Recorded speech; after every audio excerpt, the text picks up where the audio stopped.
한동안 잠잠하던 태평양이 화염으로 물들었습니다. 솔로몬 제도를 지나던 중국 해군과 호주군이 충돌 중국 군함이 불에 휩싸이며 그동안 잠잠했던 호주와 중국 사이의 긴장 관계가 폭발했기 때문인데요. 중국은 아무런 잘못이 없다며 잡아떼고 있는 상황. 분노한 호주는 중국을 향해 분노하며 중국에게 되갚기 위해 한국에게 연락했다고 하는데요. 대체 어떤 일이 태평양 제도에서 일어나고 있는지 지금부터 자세하게 설명해 드리겠습니다. 바다에서 중국 함대가 모습을 드러냈습니다. 망원경으로 바라본 중국 함대는 대규모 병력이었는데요. 순찰 중이던 호주 해군은 다가온 중국 함대의 모습에 당황하며 이들의 적극적인 공세에 다급한 움직임을 보였습니다. 중국 해군은 이어 갑작스러운 공격까지 감행했는데요. 포탄은 물론이고 레이저빔까지 중국 함대에서 나왔습니다. 호주 해군은 이에 대응하여 중국을 향해 발포를 했습니다. 재화력에 중국 군함이 금세 불길에 휩싸여 침몰했죠. 다행히 호주군은 중국의 공격으로 인한 직접적인 타격을 입지 않았지만 중국이 지속적으로 공격했다면 큰일 날 뻔한 상황이었죠. 호주의 안방에서 호주 해군이 공격을 받은 것에 호주 정부는 분노를 감추지 못했는데요. 피터 조던 호주 국방부 장관은 중국의 뻔뻔한 도발 행위를 규탄 이를 가만히 있지 않을 것이라고 선언했는데요. 이어 이건 주권 국가의 주권을 침해한 명백한 침공이라고 선언하는 등 지속적으로 갈등을 보인 호주와 중국의 갈등은 폭발했습니다. 중국 해군이 모습을 드러낸 곳은 솔로몬 제도 근방 호주와 가까운 곳에 위치한 이 섬나라 앞바다인 솔로몬해에서 모습을 드러낸 것이죠. 육간으로 확인한 정보를 취합한 결과 공격 대응을 넘어서는 우르무치라 불리는 선박이 함선은 호주 주위를 탐색 중이다가 발각된 것으로 알려졌죠. 중국이 운영하고 있는 구축함이 왜 솔로몬 제도에 있었는지 호주 정부는 강경한 태도로 이에 대해 답을 해야 할 것이라고 말했는데요. 오히려 중국은 이번에 피격된 함선에 대해 호주 해군이 책임져야 한다고 말하며 이번 행위를 도저히 묵과할 수 없다고 주장했습니다. 호주 언론들은 다급한 이 소식을 전하며 호주와 중국 사이의 긴장 관계를 보도했죠. 이번만이 아니라 일찍이 중국은 호주 연안을 탐색하려 하는 행동까지 보이며 호주를 위협했는데요. 중국 해군 정찰함이 호주 해군 기지 주변을 맴돌았던 적도 있었습니다. 호주 정부에 따르면 중국의 정보 수집함인 하위왕 싱함이 서부 엑스마우스 헤럴드 홀트 해군 기지 인근을 지나가면서 첩보 활동을 벌였다는 소식을 전달했습니다. 중국의 함선인 815의 형 하위왕 싱함은 대형 돔이 여럿 설치되어 있어 상대국 함정항공 기화기 등의 성능 파악에 최적화된 함선이라고 알려져 있습니다.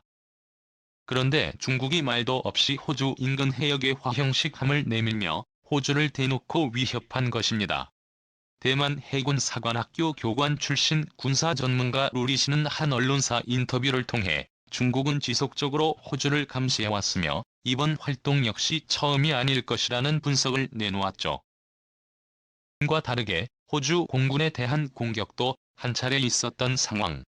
CNN 보도에 따르면 호주 국방부는 중국 해군 함정이 호주 공군 P-8A 대점조개계를 향해 레이저 빔을 쏜 모습을 공개 우주 비행사를 물리적으로 위협했다는 사실을 공표했죠.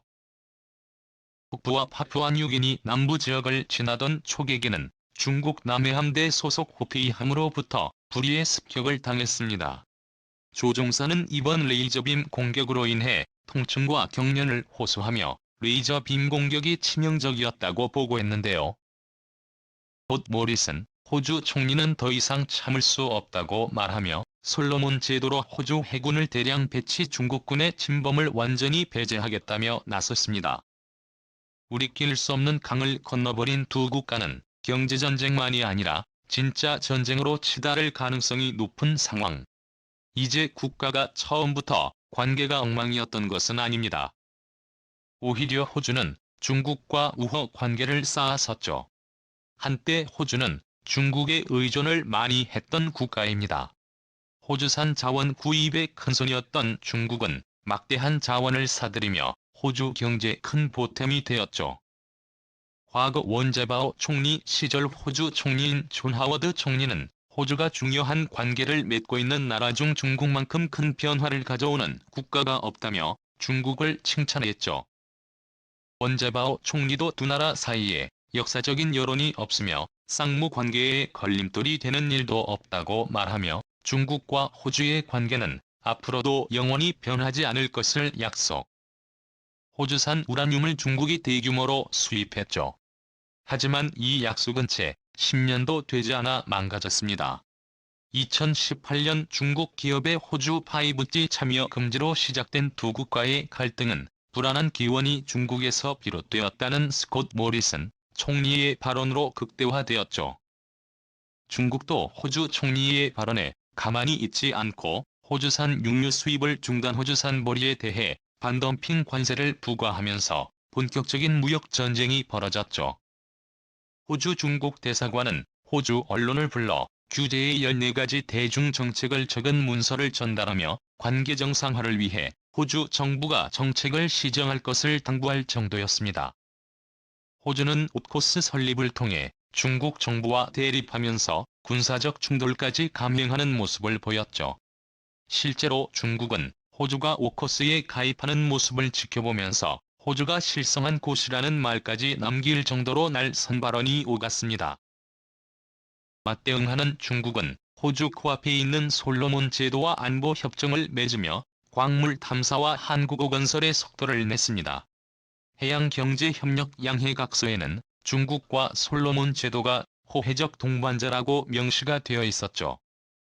솔로몬 제도는 원래 미국과 좋은 관계를 유지하며 호주와 사이가 좋았던 쪽에 가까운 국가였습니다.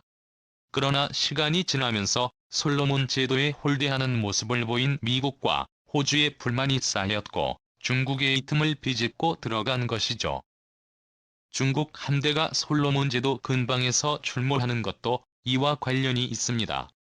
이미 해군 기지까지 약속한 솔로몬 제도는 중국 입장에선 자국이나 마찬가지인 입장이기에 호주의 반발을 이해할 수 없었던 것이죠. 실력 행사까지 감행하면서 본격적인 전쟁에 돌입한 호주와 중국. 스콧 모리슨 호주 총리는 우선 샤오첸 중국 대사와의 면담을 거절. 기존 호주 총리들이 중국 대사를 면담했던 것과 다르게 이례적으로 중국 대사를 거부하는 모습을 드러냈습니다. 이어 올코스 동맹에 가입된 미국을 움직이고 군비 확충에 본격적으로 들어간 것인데요. 여기서 호주는 놀라운 선택을 하게 됩니다. 세계에서 각광을 받고 있는 한국 무기를 대량으로 계약한 것입니다. 이미 호주에서는 한국의 K9 명품 자주포를 수입하기로 계획. 2020년 중기 계획의 중요한 방산 파트너로 한국을 지목하면서 한국에 보여준 무기의 성능과 기동력에 감탄했다고 말하며 향후 있을 방산 산업에서도 한국에 참여를 권했죠. 2020 국방구조개혁 계획에 따르면 앞으로 10년간 국방비의 총액은 2,700억 달러 하나로 환산하면 약 230조 원에 달하는 예산을 책정해 놓았으며 내년에 23조 원을 국방비에만 투자하겠다고 밝혔습니다. 에서도 육상 경기 중 가장 최고의 파괴력과 타격 수준을 보유한 한국의 K9 자주포는 일찍 호주에 눈에 들어왔고 이를 위해 호주는 자주포 생산자인 한화디펜스와 손을 잡고 호주 멜버른 중심가에서 서쪽으로 떨어진 질롱시 대규모 공장을 건설 중입니다. 현지 업체들의 대상으로 협력업체 4사를 구성한 이번 공장은 한국 입장에서 매우 중요한 생산 기조로 자리매김했는데요. 개인이 아닌 자주포만 아니라 결과에 따라서 레드백 장갑자도 생산할 수 있는 곳이기 때문입니다. 현재 독일 라인 메탈 디펜스와 최종 경합 중인 곳으로 알려진 한국의 레드백 전차는 성능으로는 이미 세계 최고 수준으로 알려져 있어 호주에서도 관심이 매우 높은 기종입니다. 호주 언론에서는 가성비 면에서 타고난 레드맥이 최종 낙점받을 것이라는 분석을 내놓을 정도로 한국 무기의 신뢰가 높죠. 잠수함 역시 한국산 잠수함을 개항 물망에 올려놓고 있으며 국산 경공기 시장에서 맹활약을 펼치고 있는 FA-50도 호주 공군에서 지켜보고 있다는 소식이 호주 군사 전문지에 게재되면서 예산의 상당 부분을 한국 무기 구입에 쏟고 있습니다. 도발에 맞서 호주가 강력하게 무장해야 한다는 위기의식이 한국 무기 구입을 호주가 서두르게 만드는 요인이죠. 스콧 모리슨 총리는 호주 내 한인들의 기여를 언급하며 한국과의 협력이 중국이라는 위협을 막을 수 있는 방패라고 할 정도입니다. 조만간 대규모 병력 이동과 화력 전쟁으로 비화될 수 있는 중국과 호주의 치열한 태평양 권력 다툼 제대로 전쟁이 난다면 어느 쪽이 과연 승기를 가져갈 수 있을까요? 시민 주셔서 감사합니다.